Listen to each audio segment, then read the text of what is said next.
അമരപ്പയർ രണ്ട് ടൈപ്പ് ഉണ്ട്. ഒന്ന് കുറ്റിയമര, രണ്ടാമത്തേത് പടർന്നു കയറുന്ന വള്ളിയമരയാണ്. ഇന്നിവിടെ വള്ളിയമരയാണ് കാണിക്കുന്നത്. അമരപ്പയറിൽ തന്നെ പച്ച നിറത്തിലുള്ള അമരപ്പയറുണ്ട്, പിന്നെ ചുവന്ന കളറിലുള്ളതുണ്ട്. ചുവന്ന കളർ എന്ന് പറയുമ്പോൾ ഒരു പർപ്പിൾ കളറിൽ എന്ന് പറയാം.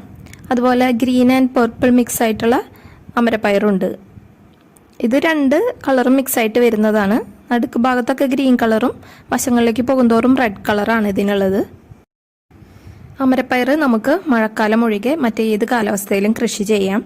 പക്ഷേ തണവുള്ള കാലാവസ്ഥയാണ് അമരകൃഷിക്ക് ഏറ്റവും അനുകൂലം. അതുകൊണ്ട് തന്നെ മഞ്ഞുകാലത്ത് കൃഷി ചെയ്യുന്നതായിരിക്കും ഏറ്റവും നല്ലത്. മഴക്കാലത്ത് വെള്ളം വീണ് ഇതിൻ്റെ പൂക്കളൊക്കെ കൊഴിയും. അതുകൊണ്ട് മഴക്കാലം തീരുന്നതോടുകൂടി കൃഷി ആരംഭിക്കുന്നതായിരിക്കും നല്ലത്. നമുക്കിതിൻ്റെ വിത്തുകൾ വാങ്ങി മുളപ്പിച്ച് കൃഷി ചെയ്യാം. വിത്തുകൾ നടുന്നതിന് മുമ്പ് ഒരു അരമണിക്കൂർ സ്യൂഡോമോണസ് ലായനിയിൽ മുക്കി വെക്കണം. അധികം നേരം